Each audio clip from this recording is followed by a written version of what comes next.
In this section, we'll look at your car seat options when your child is too big for a rear-facing seat.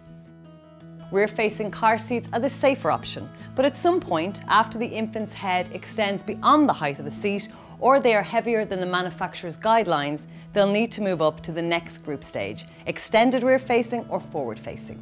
You will find the weight restrictions of your child restraint on a sticker on the side of the seat. Rear-facing seats provide greater protection for the baby's head, neck and spine than forward-facing seats.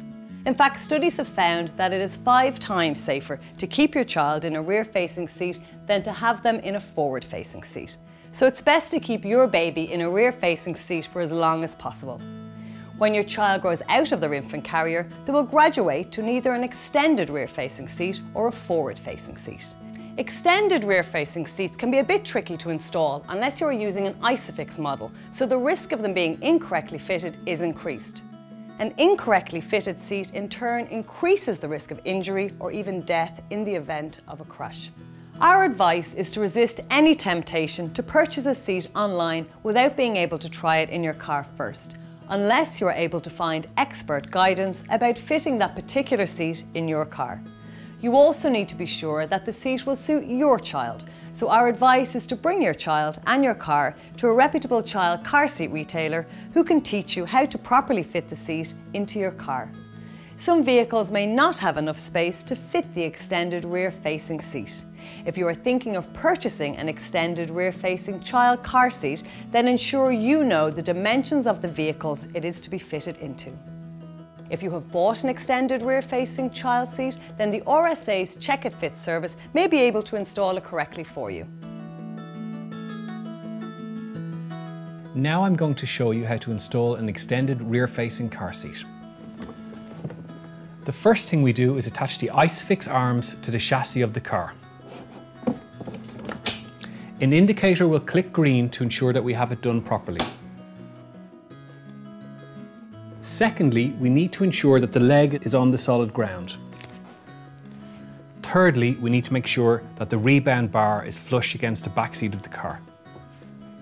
As you can see, an ISOFIX installation of an extended rear-facing seat is quite easy. Unfortunately, belt installations are more tricky. We would advise you not to purchase an extended rear-facing belt installation seat unless it's checked in your car by a trained retailer or at one of our Check It Fits events. And finally, we put the child into the car seat.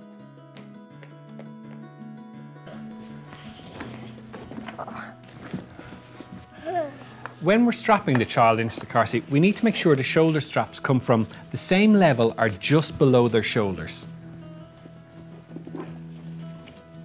This is essential on a rearward-facing car seat. We strap the seat in, pull it nice and tight. The child won't grow out of this car seat until they're 18 kilos in weight or the top of their head comes over the top of the seat.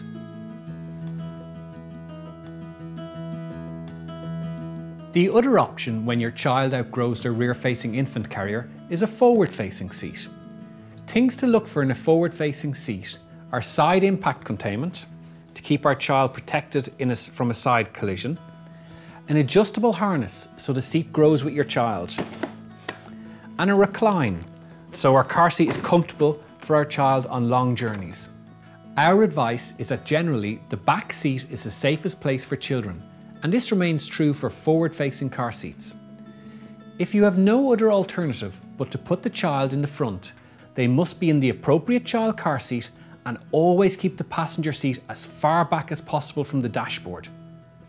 When it comes to securing a forward-facing car seat, you have 3 options: using a seatbelt plus tensioner, and finally ISOFIX, the safest option of all. I'll take you through them one by one. First off, all car seats will have a sticker with installation guidelines. This is really important and is useful to refer to throughout the life of the car seat. Now we're going to install a forward-facing car seat using a belt installation. When installing a forward-facing car seat, we use the red guides. With this seat, I'm going to loop the belt around the seat, through the back out around, again covering the red guides, and we're going to fasten the seatbelt into the buckle. So, pull the belt out, giving ourselves loads of slack, ensuring it's not twisted. We're going to feed the belt through the back of the seat, then around our seat, and then we fasten the belt buckle in. We want to get the belt as tight as possible, so we really need to pull it tight. I'm going to suggest you actually put your knee into the seat, so we're using our full body weight to get it as tight as we can. To check we've got the installation properly in tight, pull it from the center straps to make sure there's no movement on the car seat. As your child grows, it's important to adjust the straps to their size. By the straps we mean this integral harness here. If the harness is set at the wrong height, it can be uncomfortable for your child, and that may cause them to try and wiggle out of the harness. Some forward-facing seats, such as this one, have a removable integrated harness. You should keep the harness in place up until the child weighs 18 kilos. When they weigh more than this, you can remove it and use the seat as a high-backed booster seat, which will serve them up until they're 150 centimeters in height, or 36 kilos in weight, or over 11 years of age. Some child car seats use tensioners. Tensioners differ a little from seat to seat, so it's really important to refer to the manufacturer's guidelines or visit a Check It Fits event to make sure you're using it correctly. We've already covered the regular seatbelt installation. In that installation, we had to pull the belt as hard as we could to get the seat in tight. When your seat has a tensioner, you don't need to use so much force. We can get the belt in tighter with less effort. To tension the belt, you simply pull here.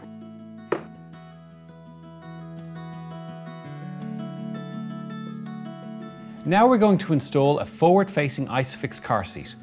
The first thing we are going to do is attach the ISOFIX bars to the chassis of the car. You will hear a loud click, and the indicator will turn green, showing that it's attached securely.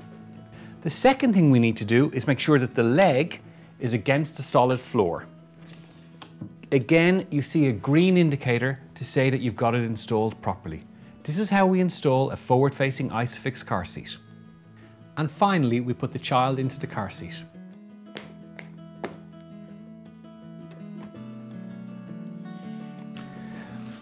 We need to make sure the shoulder straps are coming from above their shoulders, as it's much more comfortable for them when they're in their car seat.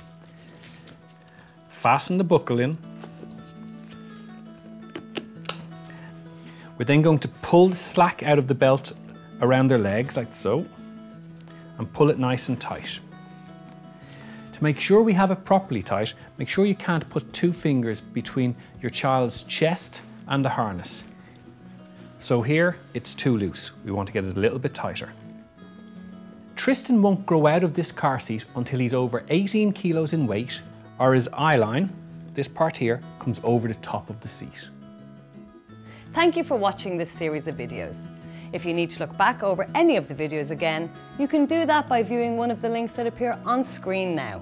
And if you want to find out more information about this or any other element of road safety, you'll find comprehensive information on the Road Safety Authority website, rsa.ie, at a local Check It Fits event, or through our social media pages. Thanks again.